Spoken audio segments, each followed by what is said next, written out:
मजदूर एकता जिंदाबाद। समय पर अपने आवाज उठाते रहते हैं। जी मैं ये कहना चाहूँगा कि राज था तब उनको क्या सभी मांगे पूरी होती थी इनकी। देखिए चोर चोर मोसेरे सुनने के आदत डाली बेचारे, फिर भी नीचे मुकर के काम करते रहते हैं। मंदिरों में जब प्रवचन देते हुए इनको वाल्मीकि भी बताते हैं। कर्मचारी की लड़ाई है, एक एक समाज की आदमी की लड़ाई है। और मैं तो यही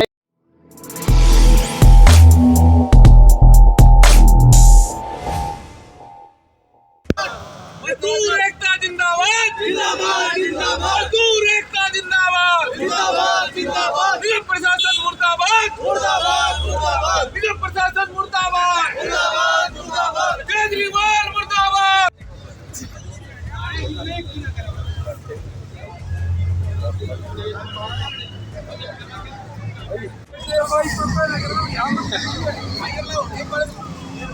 एक ऐसे से बना लो। आवाज दो, आवाज दो, मजदूर एकता जिंदाबाद जिंदाबाद जिंदाबाद, मजदूर एकता जिंदाबाद जिंदाबाद जिंदाबाद जिंदाबाद, मजदूर एकता जिंदाबाद जिंदाबाद जिंदाबाद, इनकलाब जिंदाबाद जिंदाबाद जिंदाबाद, इनकलाब जिंदाबाद जिंदाबाद जिंदाबाद।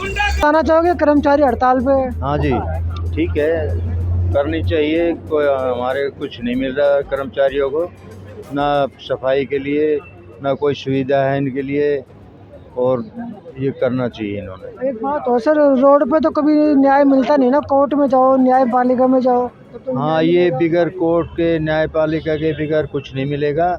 वहाँ जाना चाहिए हमें और पूरी शिकायत करनी चाहिए, तभी हमें कुछ मिलेगा। सभी को मेरा जय भीम।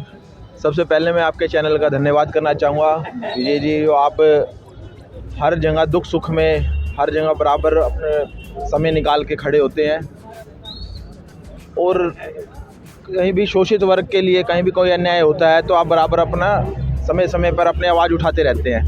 जी मैं ये कहना चाहूँगा कि लोगों जो नॉर्मल लाइफ है उसके अंदर लोग कंप्लेंट करने के लिए तो इनके आ जाते हैं कि गली में आज सफाई नहीं हुई, लेकिन जब इनके ऊपर शोषण होता है, जो इनकी सैलरी बढ़ा हो, तो पक्का जो पक्का का नियम है, जो पक्का कर्मचारियों का नियम है, वो आज तक इनके लिए लागू नहीं हुआ है। 2000 मेरे ख्याल में 93 से जो आज तक भी 92 के 93 तक के कर्मचारी आज तक भी कच्चे हैं, कभी इनके लिए आवाज़ नहीं उठाई। लेकिन हाँ कंप्लेंट करने के लिए बराबर इनके लिए रहते हैं। और जो इनकी सैलरी है, सैलरी मेरे ख्याल में इनकी 15 से 17 हज़ार रुपये के बीच में रहती है, ठीक है। और फिर कहते हैं कि समाज शिक्षित नहीं हो रहा, तो इस इतनी सी कमाई में तो समाज शिक्षित कहाँ से होगा, ठीक। ये सवाल मेरा आम जनता से भी है और नेताओं से भी है कि उंगलियां उठाने के लिए तो बहुत से लोग खड़े ही हैं, और आज आप देख सकते हैं कितने लोग इनकी आवाज़ उठाने के लिए खड़े हैं, कुल चंद उंगलियों पे गिन लीजिए, इतने लोग हैं, ठीक। और अभी कोई इनके साथ कुछ हो जाए, कोई कर्मचारी की कंप्लेंट करनी हो, तो गली में जितने यहाँ ना उनके गली तो जब भी हो जाती है, हाँ गली के अंदर इससे ज़्यादा लोग इकट्ठे हो जाएंगे, ठीक। और आज जो अपने ये कैशलेस कार्ड की डिमांड कर रहे हैं और अपनी सैलरियों के लिए जो आवाज़ उठाते, 2-3 महीने की इनकी सैलरी नहीं आती है, आए दिन कर्मचारी मरते रहते हैं। अभी पीछे से कि जब कोरोना काल के अंदर जब दिल्ली पुलिस के कर्मचारी मरे, तो देखो दुख तो हमें भी होता है, शहादत को प्राप्त हुए, तो उस टाइम उन्होंने कुल उनको 1 करोड़ रुपया दिया। और जो हमारे आए दिन शिविरों में गैस लगने से कर्मचारी शहादत को प्राप्त हुए, कर्मचारी जो मरे थे उनको भी तो दिया था 1 करोड़। नहीं 1 करोड़ कहाँ दिया, कोई बता दे हमें। किसी को 2 लाख रुपए दे देते। विज्ञापन तो बड़े बड़े थे, प्रचार तो खूब हुआ था। सर विज्ञापन तो इनके बहुत बड़े बड़े रहेंगे, लेकिन देखिए आजकल हम जिन लोगों से मिलते हैं, अपने समाज के लोगों से मिलते हैं, उनके पास चंद ही कुछ लाख रुपए जो उनके फंड के होते हैं वही पहुंचते हैं, और वही चेक के साथ फोटो खिंचवा ली जाती है, उसके अलावा कुछ नहीं। सरकार से कोई उम्मीद रखना मतलब इनका पागलपन लगा लो। फिर भी ये उन सरकार को वोट देते हैं। और अब केजरीवाल का देखिए, जो सिंबल है केजरीवाल का पार्टी का, वो एक देखा जाए वो जातिगत है, क्योंकि हमें सफाई व्यवस्था से जोड़ा जाता है। मैं तो केजरीवाल से भी ये कहना चाहूँगा कि नहीं, ये जो सिंबल है ना, या तो इसको हटा ले, ठीक है, नहीं तो हमारे लोग इकट्ठे होकर इसके खिलाफ मुकदमा दर्ज करना चाहिए, क्योंकि हमारे लोग इमोशनल में आके इसके साथ वोट दिया है, नहीं तो और कोई वो नहीं है। आज तक केजरीवाल ने डीटीसी कर्मचारियों के लिए या ऑटो चालकों के लिए या एमसीडी के लिए क्या स्कूल तो अच्छे बनाए ना। नहीं, हमारे उधर आके देखिए कोई स्कूल है ही नहीं, और बंद और कर रही है। हमारे के बच्चे स्कूल में पढ़ते हैं। नहीं, गरीबों के आगे तो देखिए, आज मैं रेवले से हूँ, रेवला गांव के स्कूल की हालत देखिए, जो पहले बने हुए हैं उनकी व्यवस्था वैसी की वैसी, और बल्कि सरकारी स्कूलों के अंदर एडमिशन नहीं कर रहे। जो नॉर्मल व्यक्ति है वो सब प्राइवेट स्कूलों की तरफ मुँह कर रहा है, क्योंकि सफाई, एक तो जो पढ़ाई की व्यवस्था है वो अच्छी नहीं है उसके अंदर। जो पढ़ाई व्यवस्था अच्छी हो तो ये अपने बच्चों को पढ़ा लेना। मैं जा रहा था कर्मचारी, जो एमसीडी के जो कर्मचारी पहले बीजेपी के राज था, तब उनको क्या सभी मांगे पूरी होती थी इनकी? देखिए, चोर चोर मोसेरे भाई वाली बात है ना। तो ये बीजेपी के अंदर अच्छा हुआ हमारे लिए, तो ना कांग्रेस के राज में अच्छा हो, ना ये अब ये जो है ये अब झाड़ू है, ठीक है, आम आदमी, इसके राज में अच्छा। हम तो आए दिन यही देखते हैं। हमने तो अपने पिताजी के समय पे भी ये देखा कि गटर में गिर के मर गए, गैस लग गई, ठीक है, जब भी कुछ ना कोई सफाई इक्विपमेंट है। विदेशों में जाके देखिए, आप सीवर में उतरते हैं, ऑक्सीजन की पूरी बंदोबस्त होता है, अपने पहनने के अच्छे वस्त्र होते हैं जिससे गैस ना लगे, ठीक है, और चेकिंग के हिसाब अपने मतलब पूरा चेक करके उतरा जाता है सीवर में, ठीक है। और हमारे यहाँ क्या है, ढक्कन खोल दिए, पहले उसके अंदर वो तिल्ली मार, उनके पास क्या है, उसके अंदर तिल्ली जला के देखते हैं। बताओ, आग गैस है उसके अंदर, आग से कैसे चेक कर लेगा बंदा? और ना ही कोई बेसिक इनको जानकारी दी जाती है आज तक।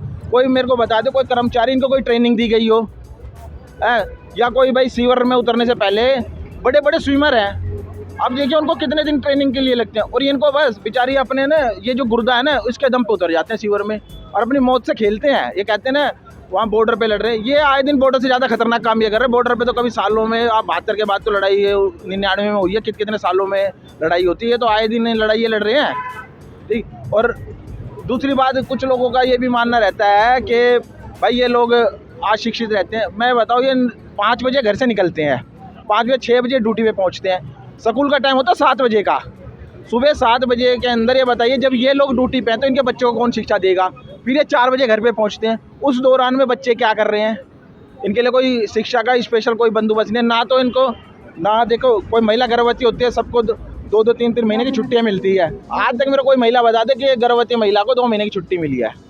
अब फिर कहते हैं लोरी प्रथा करते, अरे लोरी तो रहेंगे ही भाई, जब कुछ होगा, दर्द बीमारी, हारी बीमारी रहेगी तो लोरी नहीं रहेंगे, तो क्या करेंगे? पैसे दे के रहना पड़ेगा। नहीं तो सरकार को करना चाहिए बंदोबस्त गरीबों के लिए कि भाई इनके लिए इनकी सैलरी ना कटे।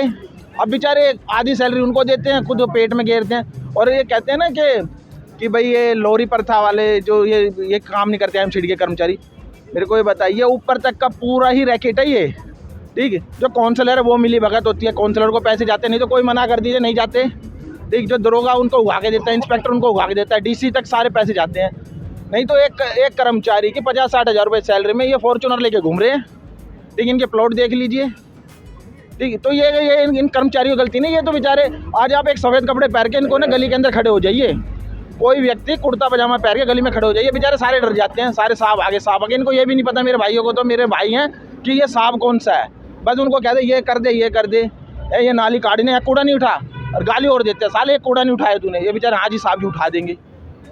आए दिन इनकी कोई गिरबान पकड़ लेता, कोई इनका कुछ कर देता है। इनसे पूछे, जितना अत्याचार बढ़ता है, आपका कहने का मतलब ये है ना? अत्याचार नहीं बढ़े, पूछे इनसे, इनके गलियों में कितनी लड़ाई होती है ना। इनके ना कोई दरोगा खड़ा होता, नहीं तो इनमें से कोई भाई बता देगा, कोई ना कोई गाली गलोच देता रहता है इनको, उल्टा सीधा बयान माँ की। इनके बेचारों की ऐसी सुनने की आदत डाल ली, बेचारे फिर भी नीचे मुकर के काम करते रहते हैं। मंदिरों में जब प्रवचन देते हुए तो इनको वाल्मीकि भी बताते हैं, वाल्मीकि नहीं, ब्राह्मण बताते, सॉरी। अब देखिए, मैं भी ना यूट्यूब पे देख रहा था, मैं उनका नाम तो नहीं जानता, कौन संत है वो क्या है। मैं उनसे कह रहा हूँ, जब वाल्मीकि ब्राह्मण था तो ऐसा कीजिए ना कि जब वो डाकू बताया जाता था, जब तो आज तक उन्होंने आवाज़ें नहीं उठाई।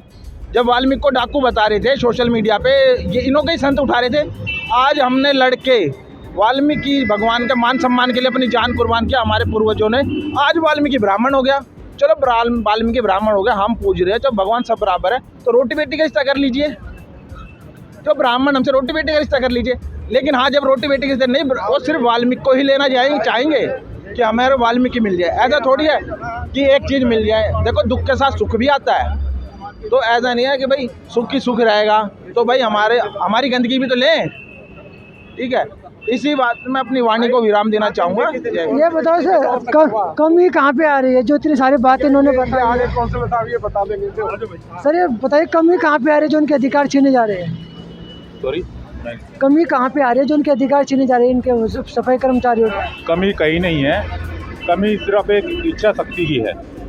उन्होंने अपनी इच्छा से, यानी केजरीवाल जी ने मैनिफेस्टो में बोल दिया कि भाई सभी जो कर्मचारी हैं उनको हम पक्का करेंगे, उनको मेडिकल की सुविधा देंगे, और वो भी कैशलेस। अब वो एमसीडी में काबिज हैं, तो वो क्यों नहीं कर रहे? कोई रोक थोड़ी रहा है उनको, कोई कर्मचारी थोड़ी रोक रहा है उनको, या कोई जनता का आदमी थोड़ी रोक रहा है उनको करना चाहिए। और मैनिफेस्टो में बोला तो 100% करना चाहिए। पहले कह रहे थे हम एमसीडी में आए तब करेंगे, अब एमसीडी में भी आ गए हैं, अब कहाँ ले गए हैं उनको?